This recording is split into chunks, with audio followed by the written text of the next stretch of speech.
Hello everyone, आज हम पढ़ेंगे प्रोपोजिशन के बारे में। प्रोपोजिशन जैसा कि हमारा इंग्लिश ग्रामर का एक बहुत इंपॉर्टेंट टॉपिक है कि इसके बेस पे हम सेंटेंस में बहुत सारी मिस्टेक्स कर देते हैं, तो आज हम इनके बारे में अच्छे से पढ़ते हैं। ठीक है, तो सबसे पहले जो हमारा है इनटू। ठीक है, इनटू और इन और ऐट, इन तीनों में ज़्यादा कन्फ्यूज़न होती है, तो हम इसको सबसे पहले पढ़ते हैं। ठीक है, तो इसमें हम सबसे पहले पढ़ते हैं इनटू किसके साथ आते हैं, ये देखते हैं। कोई चीज़ जो मूवमेंट करे और बाहर से अंदर आए, तो उसके लिए दो कंडीशन है। ठीक है, जैसे यहाँ पे मैंने डायग्राम बनाया है, ये एक कुआं है और यहाँ पे एक फ्रॉग है यानी मेढक, और ये जंप कर देता है इस वेल में, तो वो क्या है, इनटू यानी बाहर से अंदर जा रहे हैं, तो ये मूवमेंट भी कर रहा है। तो ऐसे केस में हम किसका प्रयोग करेंगे,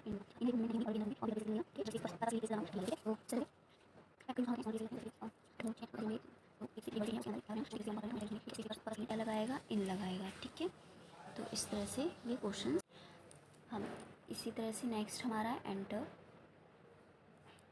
एंटर यानी प्रवेश करना, तो एंटर जहाँ लगे वहाँ इन और इन टू का यूज़ नहीं होता है। ये गलती बिल्कुल भी मत करना, ऐसे मत लिख देना enter in, enter in to.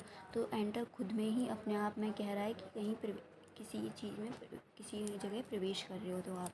ठीक है, अब यहाँ पे कुछ एग्जांपल्स दिए हैं। The frog jumped into the well, यानी कि अब यहाँ पे देख रहे हो इनटू आ रहा है कि जो मेढक है वो कुएं के अंदर, यानी कि उसके बाहर से अंदर जा रहा है। तो ऐसे कंडीशन में इनटू का यूज़ होगा, ना कि इनका। सेकंड आपका है ऑल ऑफ दी एंटर्ड। अब देखो यहाँ पे एंटर आ गया, अब एंटर के साथ ना तो इन आएगा और ना ही इनटू आएगा, ये गलत होगा। यहाँ पे बहुत गलतियाँ करते हैं बच्चे, तो आज से आप लोग शायद ऐसी मिस्टेक नहीं करेंगे। ठीक है, तो ध्यान रखना इसका। अब हमारा थर्ड है example, my sister was sitting in classroom. तो क्लासरूम एक स्मॉलर प्लेस है, तो तो क्लासरूम के अंदर, एक मिनट, क्लासरूम के अंदर बैठी हुई है, तो इन मतलब अंदर ऑलरेडी वो बैठी हुई है, तो इनका यूज़ नहीं है। लेकिन वो बाहर से अंदर नहीं आ रही है, इससे कुछ, वो ऑलरेडी क्लासरूम के अंदर है। फोर्थ है, his father lived eight model town in new Delhi. तो यहाँ पे न्यू दिल्ली एक बड़ी प्लेस है और बड़ी प्लेस के साथ एट का यूज़ नहीं होता, इसलिए हम क्या लगाएंगे, इन लगाएंगे। और यहाँ पे मॉडल टाउन है, एक छोटा सा टाउन होगा, इसलिए हम छोटे प्लेस के लिए, स्मॉलर प्लेस के लिए एट का यूज़ कर रहे हैं यहाँ पे। ठीक है, नेक्स्ट है हमारा I am at the hospital as my household. अब यहाँ पे यहाँ पे आपका दे रखा है लास्ट में। ठीक है, एक मिनट यार, वीडियो को पूरा ही देखें तभी समझ आएगा, हम बहुत बीच में ही इसे स्किप ना करें। ठीक है, तो इस तरह से हम आई एम एट, अब देखो यहाँ पे हॉस्पिटल से पहले वो हॉस्पिटल में है, तो लोग लगा देंगे इन द हॉस्पिटल, बट वो गलत बात होगी।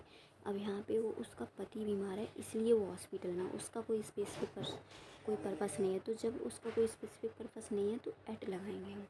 लेकिन अगर यही बंदा मान लो हॉस्पिटल गया होता, जो इसका हस्बैंड है, और इसी के लिए हम यूज़ करते, तो हम एट का यूज़ ना करके इनका यूज़ करते, यानी क्या लगाते, इन द हॉस्पिटल। यहाँ एट की जगह क्या आता, इन आ जाता। अगर क्योंकि अब जैसे यहाँ मान लो नीचे मैंने लिखा है बट यहाँ दिख नहीं रहा है, मैं फिर भी बोल के बताती हूँ। जैसे my husband in the hospital as he is sick, तो अब उसके हस्बैंड की बात की जा रही है कि उसका पति बीमार है और वो भी हॉस्पिटल में, तो उसका अपना स्पेसिफिक पर्पस है, तो इसलिए इनका यूज़ किया गया है यहाँ पे। तो आई होप कि आपको ये वीडियो अच्छी लगी होगी, और ये प्रपोजिशन के जो 3 मैंने टॉपिक समझाई, 3 प्रपोजिशन वो समझ आ गई होंगी। अगर आपको अच्छा लगा है और आप चाहते हैं कि ऐसी वीडियो मिलती हैं, तो मेरे चैनल को सब्सक्राइब करें, वीडियो को लाइक, शेयर एंड कमेंट करें। Thank you.